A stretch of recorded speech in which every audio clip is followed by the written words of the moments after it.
Welcome back to Context. We are here today with Gene Ashen, longtime athletic director at North Salinas High School. Welcome, Coach. Great to have you here. Thanks for having me, Justin. So if you don't mind, I know you're no longer coaching directly, but as an athletic director, you're always a coach. You're just now coaching the adults. Can you take us through your background as a coach? How did you end up in athletics? How did you end up with your first job, any subsequent jobs? And ultimately, how did you get into the administration piece? Well, I always love telling my personal story because at 6'4" and being a woman, it's a little different than most trajectories, I would assume. And something happened in 1972 that changed my life, and that was the passage of Title IX. And I was a freshman in high school at the time. And the first day of high school, a physical education teacher grabbed me by the arm, dragged me into the girls' locker room and said, "Look what I found."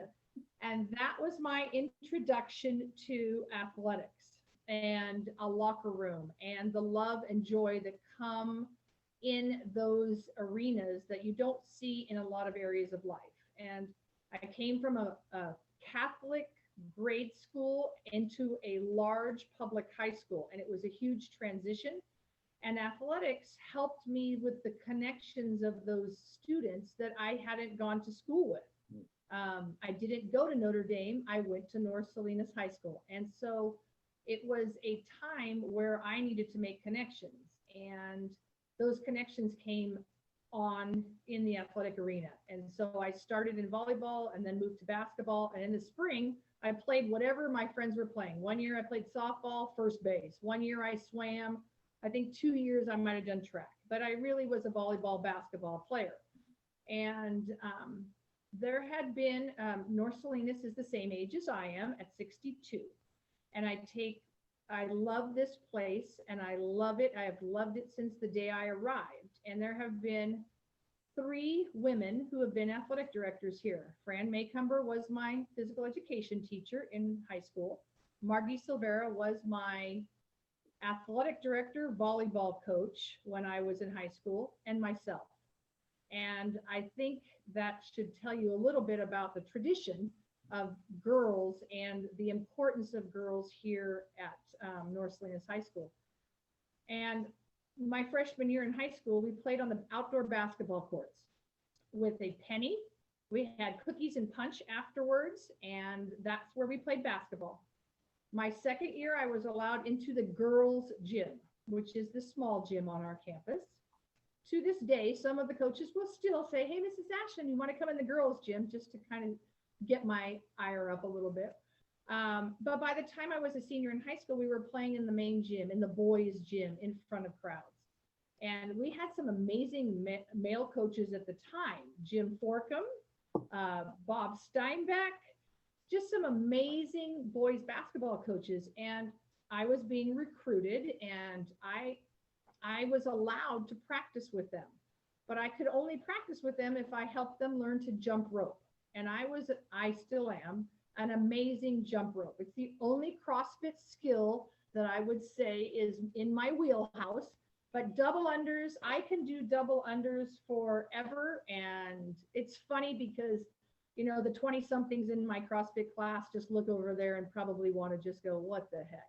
But as long as I kept doing jump rope with them, and I used to play one-on-one with Scott Smith, who was our point guard, our shortstop, and our quarterback. And Scotty and I would play one-on-one. And, he coached in Hollister. He was their girls softball coach for years and years. And so I got to have a real wide view of athletics. And I wanted to, and when I went to college, the Olympics had happened 1976. And Billy Moore was the coach at Cal State Fullerton. I was recruited to come there. Back then it was AIAW. So the NC2A had not taken over for women yet. And she had come back with a silver medal at the Olympics for the United States. I played that freshman year behind an All-American, 4-time All-American, an amazing post player. My job was to try to guard her every day, really. And back then, you either made the JV team or you made the varsity team back then. And so I was one of 3 freshmen who played on that team. We beat UCLA in the regionals that year with Annie Myers on that team, and went to nationals back in Minneapolis, St. Paul, March, winter, when it was double elimination and Immaculata and Delta State and all the big names in women's basketball back in the 70s. And after 3 years at Fullerton, our coach was released, and I decided that I wanted to play for somebody that I wanted to play for my senior year. So I transferred to UNLV and played for the Running Rebels. And I am telling you, if you want to watch some great basketball practice, Tim Gergerich was the defensive coordinator for the Rebels at the time.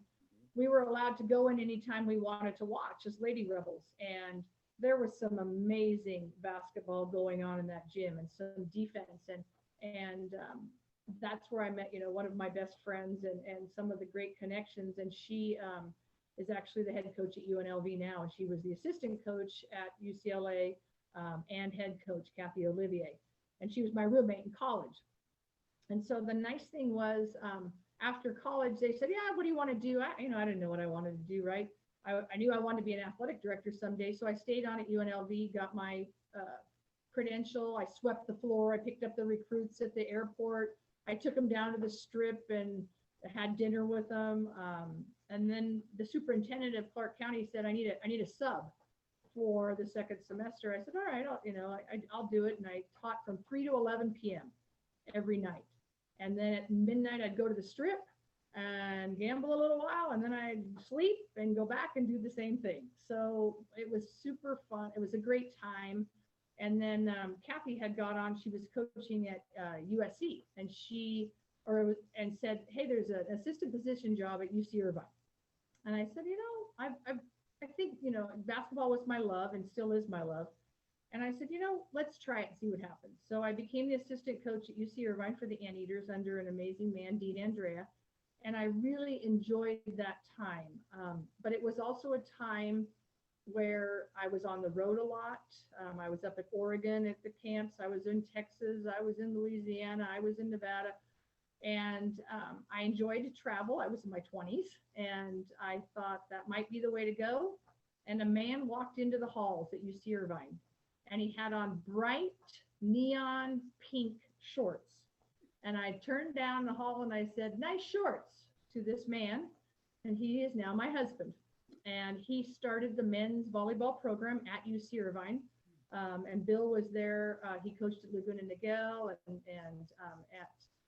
he's got state championships with Laguna Beach High School and is the volleyball guru with people. And we got married and we decided, I don't think I want to be on the road. I don't think that's what I want to do. I think I want to be back in my hometown. And a job came open. They said, you want to teach? It was about 2 people in the room. Sure.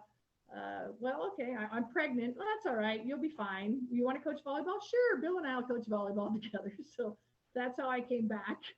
And I told Ms. Maycumber my freshman year of high school that I would have her job. I told her I would be an athletic director. And we came back as coaches. Margie was still the athletic director at the time. She was going to retire. So she stopped being the AD a year early so that she could stay here with me and help me that first year with any question I had. And at that time, we had a girls athletic director and a boys athletic director. And a few years into that, our longtime boys athletic director retired. Alan Green actually took over for a few years and realized that his love was staying with the real close kid connection of coaching. And I realized that my forte was more in the leadership and overall belief of the athletic program. And I think that was what happened. And so I applied for the boys job and I became the first female boys athletic director. And I think for me, one of the biggest life changers was having principals and athletic commissioners who valued professional development. And since day one, I've been lucky enough to attend the national conference and the state conference in all 20 plus years of my athletic administration. So very early on, I didn't just see the small North Salinas High School, MBL at the time, PCAL now.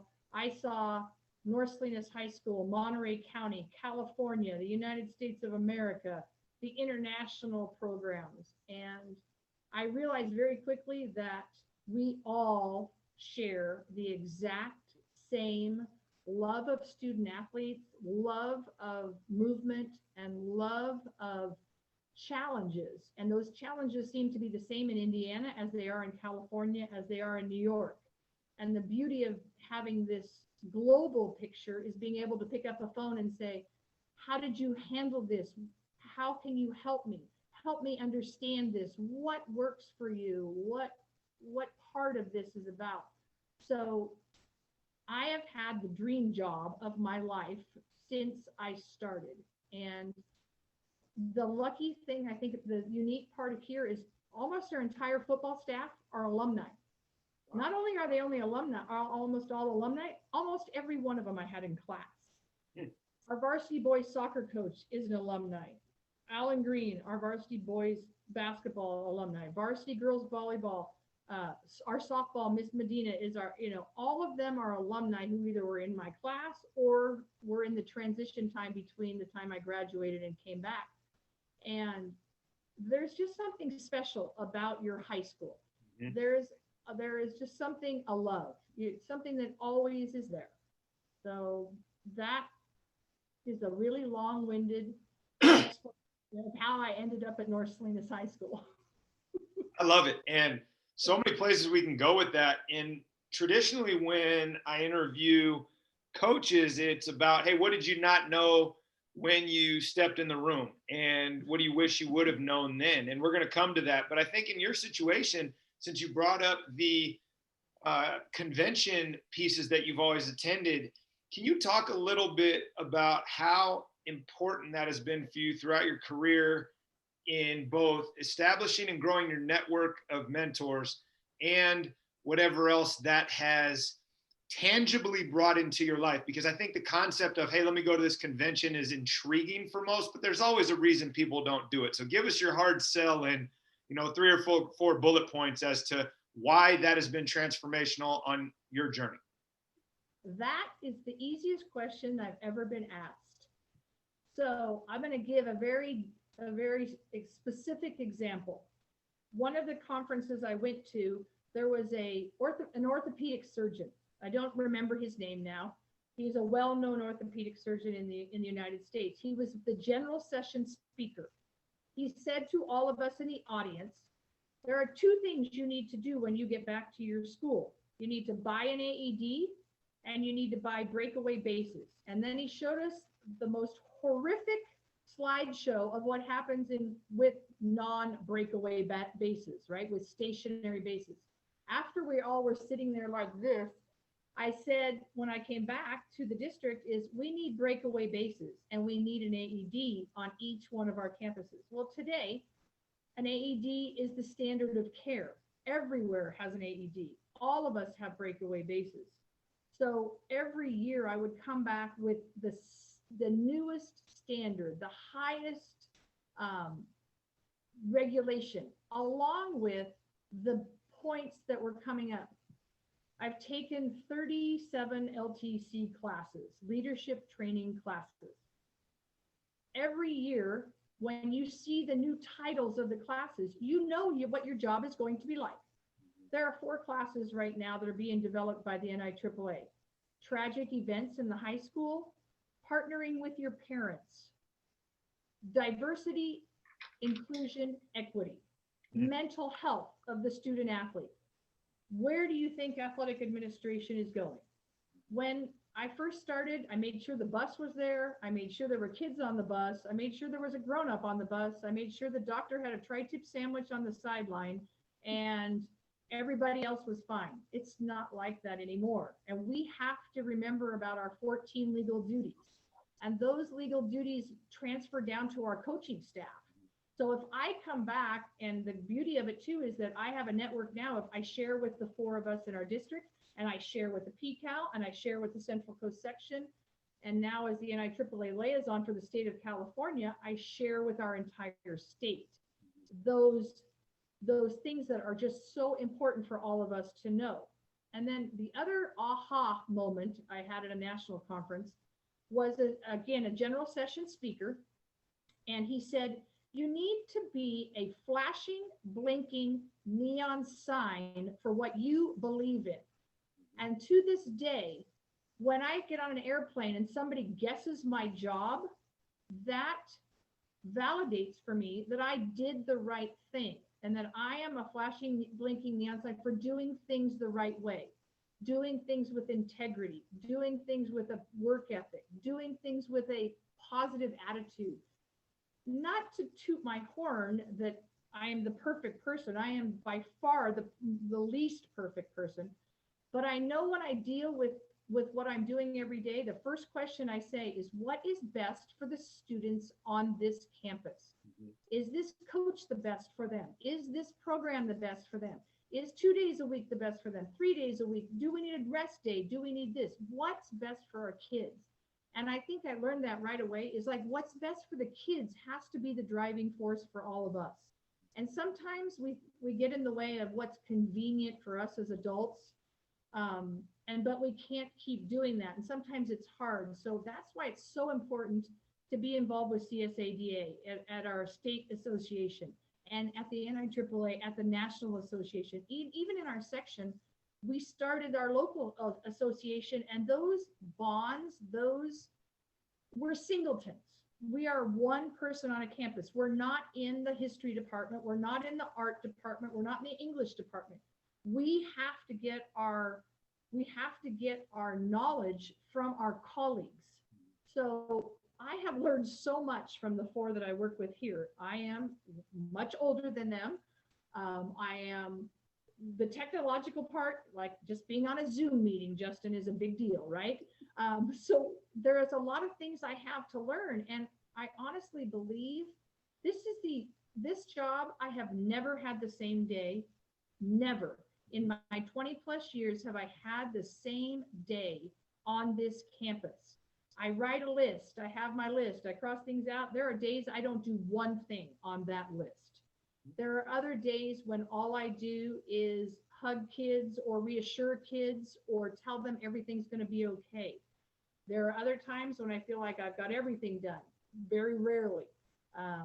But every year I've tried to make sure that I come back with the best information from experts throughout our entire United States.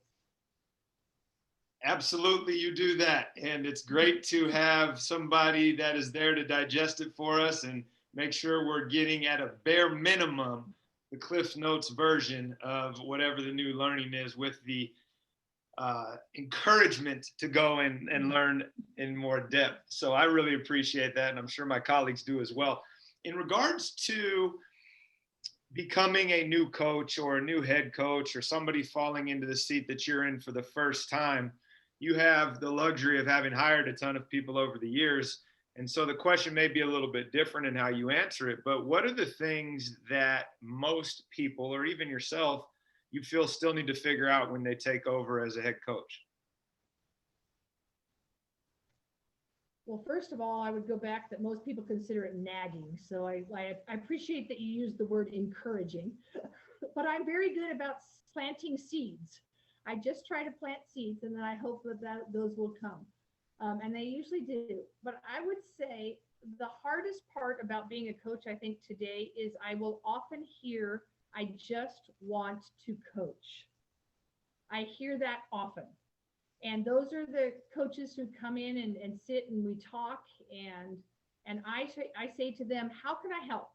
What can I take off your plate that will hopefully keep you here? Mm-hmm.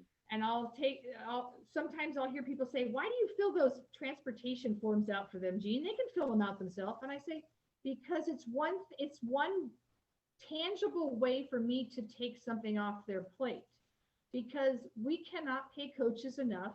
They are invaluable.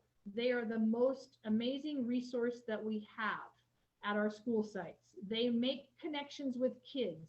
They make a difference in their lives. We can't appreciate them enough. So I feel like my job is to show appreciation for what coaches do. I will say the most successful coaches that we have are the coaches who don't wait for me to come to them. They come to me a lot more often. We just hired a new track coach last year or the year before. He was in my office every day during fifth period. Every day he had a little Google Doc, which of course I was just learning about a Google Doc. He would say, I'm taking notes, I'm writing things down. This is what I hear you say has happened. This is what I see was going on, and this is where I want to go. And he would keep these notes, and we would continue this dialogue every day. And every day somebody else would come in during that time and they would ask me something and he'd say, oh yeah, well, what about that?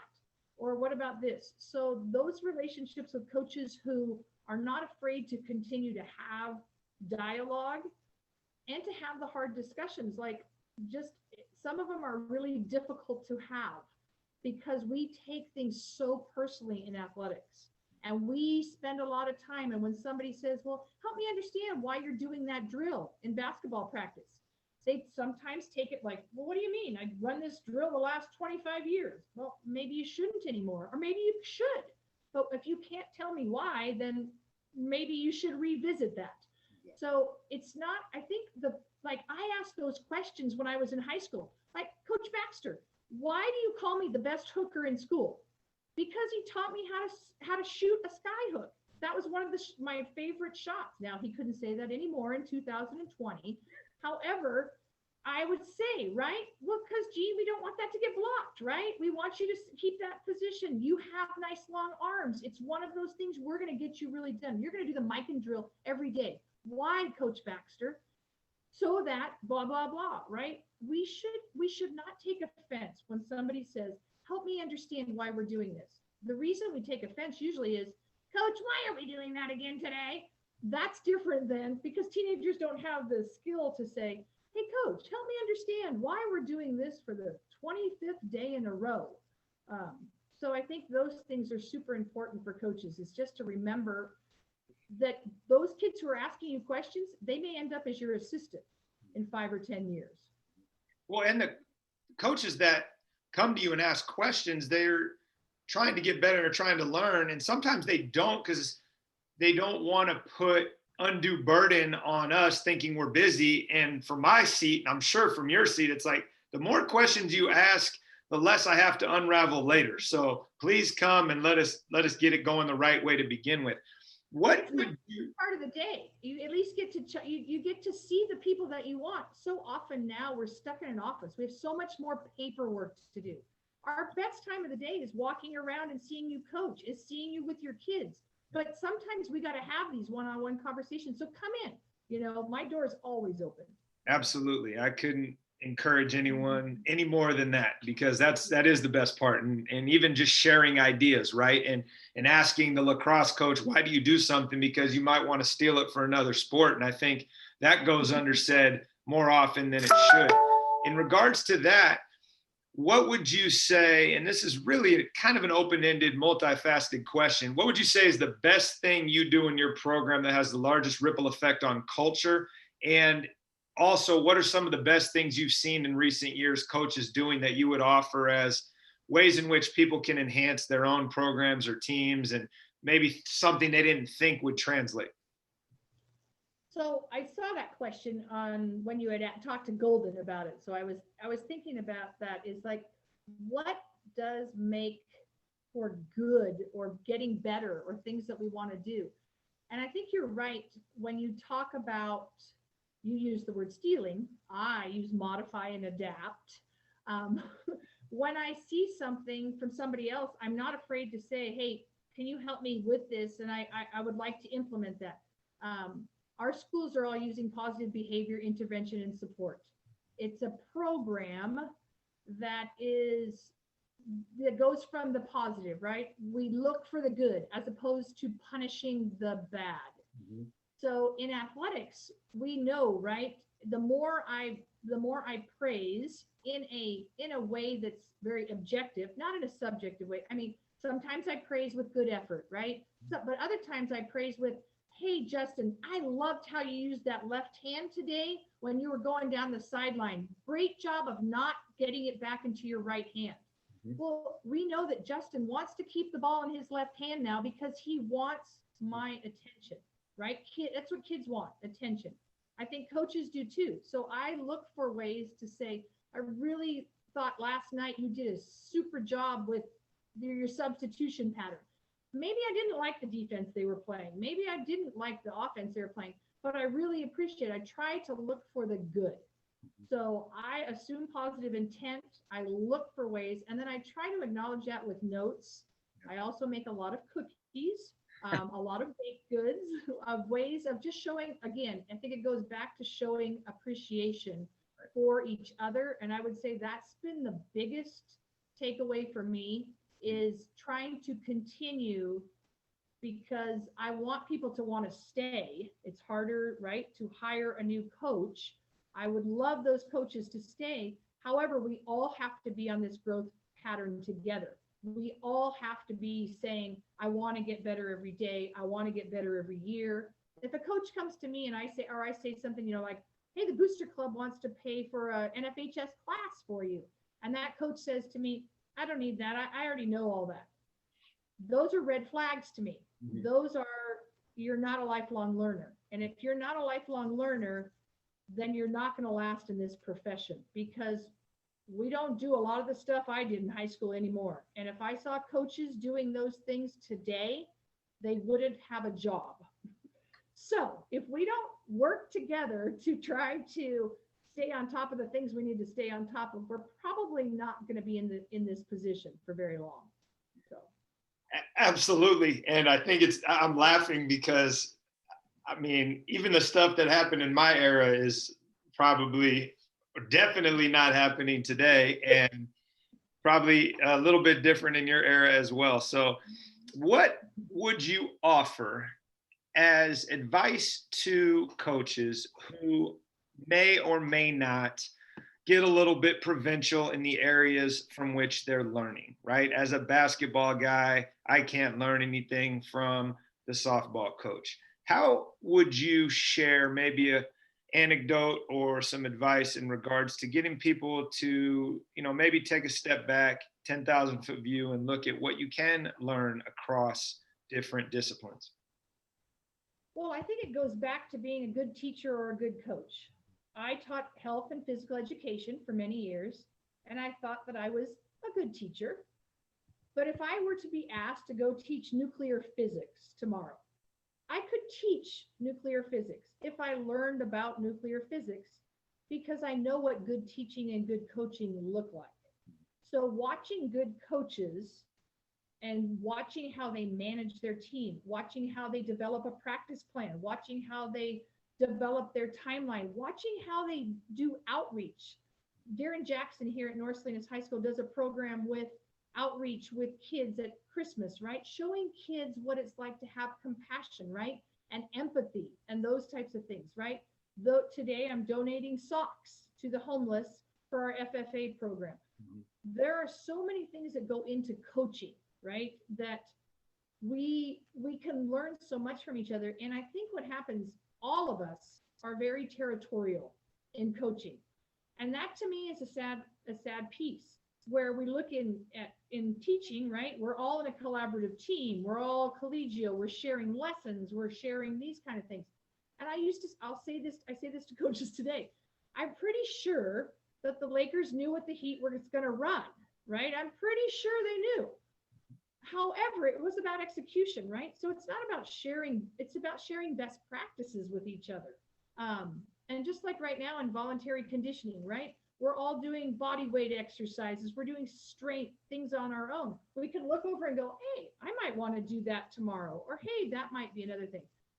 And I think, unfortunately, coaches all are very self-centered and want what's best for their program, mm-hmm. which in one sense is extremely appropriate. You want to be the best girls basketball program, the best football program, the best girls tennis program. However, our job as the athletic director is to make sure what's best for all of us in the athletic program. we are Viking athletics.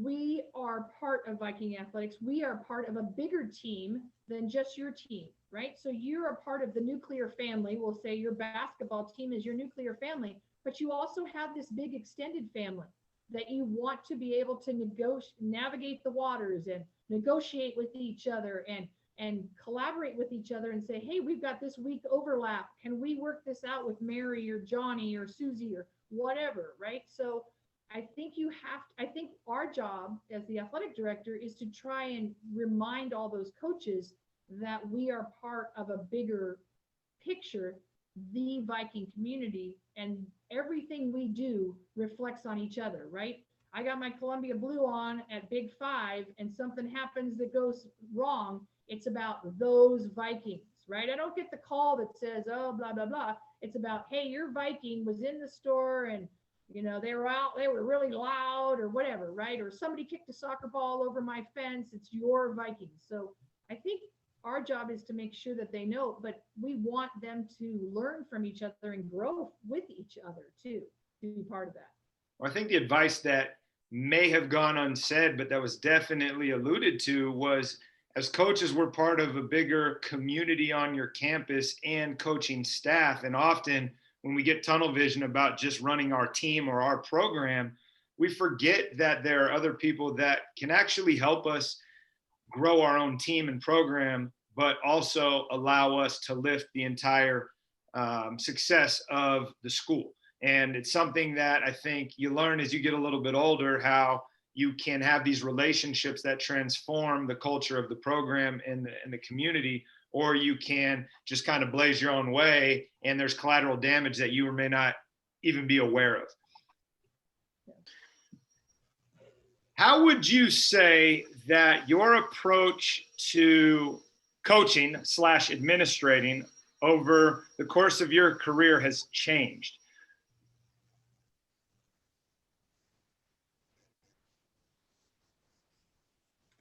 Well, I think communication has changed in the way when we first started. So communication when I first started really relied on a hardwired telephone, not an email, no texting.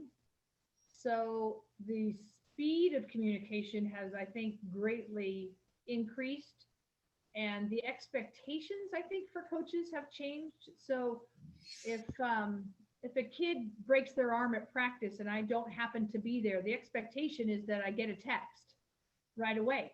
That is something out of the ordinary. So I try to tell coaches, think about things that are just out of the ordinary, not your everyday things. People don't break their arm every day, right? Right. Or a parent came by and talked to me, Jean. And so be on the lookout for that phone call tomorrow so that I can then prepare. Let that phone call go to voicemail. Let that parent sit for a minute or two while I then coordinate with the coach about my response back. So I think what really is important between the two of us all the time is that you tell me things out of the ordinary, and that my job is to make sure you get information. I will also say to coaches, sometimes a coach will say, Jean, there's so much stuff that I'm getting from you. And I say, you're right. But I sit in meetings all the time and I hear athletic directors or coaches say, or a coach will say to me, my athletic director never tells me anything. I don't know what's going on at CCS. I hear that. I don't want to be that person. I also don't want to drive him crazy. However, it is important for you as a coach and for us to kind of know what's going on in our bubble, right? We all have our athletic bubble. And so I think I think what's different is that the expectations weren't quite as high. There wasn't the accountability. There wasn't the app that you have to have on your phone for home campus. There's a lot of things. It goes back to, I just want to coach. And I say to them, when they tell me that, I say, and I would just love to come out and watch you coach and play. However, we can't do that anymore. And so I think it's hard. It's so hard for new coaches. There's so many things. And I mean, there's just so many things to learn. You just don't know where to start. You got to start with what's most important to you and then move up. Jim Rear told a story once. He was a longtime coach here in the Salinas Valley on the Hall of Fame up at Alisal, great basketball coach. He came to one of our coaches meetings. I asked him to come and speak. And he said, I always take notes during meetings, etc. And I'll never forget this. And this was probably 20 years ago. He said to all of them, what's important to you is important to them. And it has always resonated with me. So if it is important for me as a basketball coach for kids to be on time, then I should be in the gym 15 minutes early. If it is important for my student athletes to never use profanity, then I should never use profanity around them. Now, what I do outside, if it's important for them to be substance free, when I first started, I had a real conflict. Like I stopped drinking, stopped doing anything because I thought I got to be this, person. And I was in my 30s and thinking to myself, and then I thought, oh, wait a minute, I'm an adult, so I get to decide. However, I still want to model that if it's important to have a healthy, like I want you to do something on Saturday, Sunday. Every time you turn a commercial on, do 10 push-ups and 10 sit-ups. Then I should take pride in my fitness. So those words from Jim Rear really stuck with me. And I think it's important. So I would hope coaches know, I shouldn't assume it, what I stand for, right? What's important to me, they should know by my actions. And I think our students should know from your actions what's important to you. And those things grow with time, right? So when I'm in my 20s, I was a lot different as a coach than I am now in my 60s, right? I learned a lot more than I probably ever thought I knew in those times because I thought I knew everything in my 20s and I was invincible and I was, the on top of the world, right? And we come very quickly to understand that that's not the truth, that we have to remember that we are the model. Yeah, and it goes to your comment earlier about being a blinking neon sign about what you stand for and how you live that out in your day to day. And that while your approach may have changed over the years, the things that you stand for and the things that you model every day for your coaches and student athletes are still just as important. What do you think has been the most challenging component of being a woman in a profession that is statistically dominated by men? How have you navigated that throughout your career? And what advice do you have for females getting into the industry, the business, who, are going to run into some walls just by nature of being the minority? That's a great question. My first year as the boys athletic director, I was standing on the sideline at the football game over at Rabobank, and someone came up to me and said, could you point me in the direction of your athletic director, please? And I said, welcome, I'm Jean. And it was like, the assumption was like, oh, okay, sorry about that. But usually I'm associated, I could be the athletic trainer, right? Or I could be maybe I could be on the chain crew, or maybe I could be even the team doc, maybe. But when I first started over 20 years ago, there were very few women in the field, very few. And I would say less than 10%. Now we know we're closer to probably 30%. I think there are 7 of us in the PCAL. And one of the ways I think I have for my sanity in a male dominated profession is to surround myself with relationships with very strong women who understand. And being 6'4" has definitely helped in a lot of arenas. And so there's not a lot of people who question. There's that physical stature really does help in many situations, right? So you have a very angry dad in the stands, they're usually calmed down fairly quickly when they're talking to a woman and they understand what's appropriate, etc. But I think it's important that we share within ourselves with females, because there's a real balance of when you are a woman in this profession, and if you're a mother, or if you're a wife, or if you're a partner, or whatever your other arena is, there's an expectation for me. I know when I come across as what I would say strong and knowledgeable and doing my research and confident can also come across as the B word or the other words that you hear associated oftentimes with strong women. And I tell people all the time I have very broad shoulders and I take it and it goes off my back. And when people talk, if people do say negative things about me, I always say that's fine. Everybody's entitled to their own opinion. However, those people aren't very important in my life. So when I have had challenges with, I don't like the way she does X, or I don't like, or coaches who've been unhappy. I mean, everyone has unhappy coaches. And the understanding has to be that I am again, assuming positive intent, and I'm also trying to do the best I can. However, I have made many errors when it comes to communication and to misunderstandings and all those pieces. And as a woman, you get yourself sometimes into that, oh, I'm sorry, or the types that you see. But we like to talk about things. Like I told you, I could talk forever about things. And sometimes when I have certain coaches, they want to come in, just tell me what I need to know, Jean. All right, I'm good.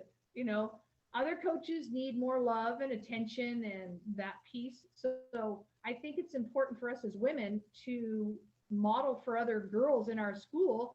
Jordan Enos is one of our, it was an amazing point guard we had here who just graduated from college. And she said to me one day, Mrs. Ashen, I want to have your job. And I said, great, Jordan, because someday I'm not going to want to have this job anymore. So it's important to model that for girls so they have that. But it's funny you say that because I sent an email today or this week after our PCAL meeting, and I sent it to all the women in the PCAL and said, how would you like to start just some get-togethers, informal things, just talking? Because I go back to that singleton, and the singleton needs support, but the singleton sometimes some men don't want to have those conversations. They're fine. They have the support they need or the network they need. We have to work harder to find that network because there's not so many of us. So you have the Bo Bullers, right? You have the Rob Bishops, the Art Hunsters, the people that have been around, or all those people, and you have the Jim Forkums, right? You have those people in your life that model that, and for us, it's harder just to find that. However, being a woman has some really great opportunities. I would have never been able to serve on the NIAAA board probably because we're looking for diversity, right? And equity and inclusiveness. So we're looking for opportunities for women. So if you're one of those people who love to be busy all the time, I got on the CSADA board. I got on the NIAAA board for my 3 years. Those things were there because of the opportunities for women. I mean, I would like to say that Maria Shida, when she was the CIF executive director, she got a call from Gatorade, and they said, we need a volleyball coach. We'd like a woman from California. She happened to know me. She was living in Watsonville, and she said, well, Jean Ashen coaches with her husband, Bill. I got on the Gatorade committee for like 3 years because they wanted a woman in California, which opened a lot of doors for me that I learned about things that I wouldn't have had. I mean, do I think it's fair sometimes? No, but I'm not sure life is fair. So I take advantage of those opportunities and I try and bring them back to our area. Yep. And I think on that note, is it fair? Well, it depends how you want to define that word. I say to my kids all the time and my student athletes, fair is not equal. And Nope. If you're looking at our profession and you just said there's 7 out of the 32 in our room that are females, you're already looking at, let's call it a disadvantage. So how do you then lean in really hard into that disadvantage and see what opportunities are there because of who you are and what you're bringing to the table? And so it's been interesting in a journey. My mother was an athletic director in 1985 before she became a school administrator, and definitely was an outlier at that time. And today that's still the case, but as you said, we're moving the needle a little bit. And I think that advice is really helpful for anyone that's trying to, break in or feel like maybe I'm not qualified. And it's like, no, you are. Like, come in the room and give us some breadth of knowledge and perspective, and And I think that'd be really helpful. What would you do if we were able to jump in a time machine and go back, and you could advise your younger self coming out of your college coaching career, getting into high school education, teaching, coaching, administrating? What advice would you have for your younger self? So before I answer that, I'm going to go back to the word fair. I'm going to remember your question. But I hear that it's one of the biggest, it's the number one complaint I hear from student athletes. And since we are talking to coaches, my coach isn't fair. And I have that conversation with kids a lot of times, like, what is fair? And you just said it, fair is not equal. I use the example with kids. I come from a nuclear family that had a mother, a father, breakfast in the morning, lunch set table, dinner on the table. I have student athletes who come to school who have not had breakfast, who won't have lunch, who may have to watch their children later. Is it fair for me to for them to be treated the exact same way as me who have these exact same things? I would say no. I would say this child who has some innate challenges needs more attention and love, not at the expense of the child who has the other things going for them. And I'm sure in our communities are very different, right? North Salinas and Stevenson. However, you do not treat every child, you treat them fairly, not equally, right? So fairness is about that. That's what we're looking for, is what fair. So the kids, they don't treat us all the same. I say we don't treat everybody the same. But if I were to go back in time, which I have my time turner from Harry Potter World on it right here behind me, that was the one thing I got at Harry Potter World, because I thought that would have been the best thing to have as an athletic director, is a time turner, right? So I could get to the when we have softball, baseball, track, and the tennis match here. You're always going, where do you go? Where do you go? Right. And then I missed the home run at the softball field. And then, I see the double play at the baseball diamond. So I always thought the time turner would be cool. But if I were to go back in time, I don't think I would change anything in the trajectory of where I am today. However, listening to your other podcasts and listening to other people, the bottom line is, the one thing I probably would change is the balance between family and work. And every year at every conference you go to, probably at IBM and at GM and everywhere else, there's always a breakout session on balancing work and family. We were lucky. 2 daughters who came with us every day. I was pregnant with both of them here. They sat in the box. The parents watched the kids. I usually didn't know where they were, to be perfectly honest, for their first 5 years of life, because they were here somewhere. Someone had them. I'm sure they were safe.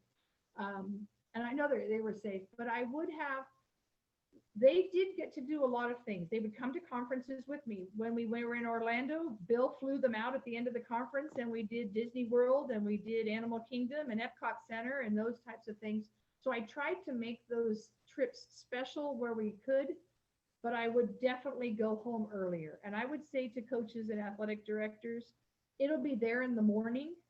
And I'm not sure there were many people who put in as many hours as I have throughout the years. And I know on our campus that we talk about the visibility of people. Our coaches, our athletic administrators are the ones who people see, and they are the ones who they come to for help. And besides our principal, I don't think there's any more visible person on our campus than the athletic director throughout the years. And I think that is at every campus. And even if I were to talk about our coaches, right? People are driving by, watching what's going on. It's out in the open for everybody to see. It's not your math classroom where you close the door, bam, we're going to have math today. Everybody gets to decide how I ran that play. Everybody gets to decide, why didn't I foul in that last 10 seconds? Everybody's got a decision on why I put so-and-so into the 4x4 instead of so-and-so. So we are being judged all the time. And I would say to coaches and to myself, give yourself a break. Know that you're going to make mistakes. Know that, again, if you come with what was best at the time that you thought, and you made the best decision with the information you had, it may be wrong. And I think coaches, the beauty of coaches, we're always trying to get it right the next time. And I think that's what makes coaching such a cool thing, and athletic administration is that we are trying to get it better every time we do. We're not just settling for where we are. We're looking for new ways to do things. We're looking for those things. But I would definitely say if I had to do anything over, I would have spent less time in this building than than I did. However, I'm not one for regrets. I don't necessarily hear regret. What I hear is, how do you, in your time turner, go back and counsel your younger self to make sure that your family is getting as much attention as your vocation? And by bringing the kids to the gym, by being a family endeavor, you figured out a way to do that. And I think people get themselves, I'm going to use the word, in trouble when they don't do that. And one is privileged over the other. And my family situation was very similar to yours. The kids were in the gym. They were somewhere on campus with somebody. I have no, they're fine. But it became a family endeavor, right? My wife is working bingo with us. My kids are in the gym at 5:30 in the morning when my wife's out of town, and we had to practice, and they're eating donuts and running on the court. And to your point, it humanizes you as a coach and an AD to your student athletes in your community. It gets the kids around their mentors in life that look after them, that they get to learn from. And it almost forces you as a parent and as a coach to continuously check yourself and be in line with whatever your decisions and your values are, because you're not just mirroring those now for those athletes and parents, but for your own children. So I don't necessarily hear regret as much as just make sure it's intentional and not accidental in the way in which you ended up tackling that particular challenge in life. So, Coach, awesome to have you here. Lots of knowledge, probably enough for 2 or 3 of these episodes, but we will definitely get this one out there and see what the feedback is. Thanks, Justin.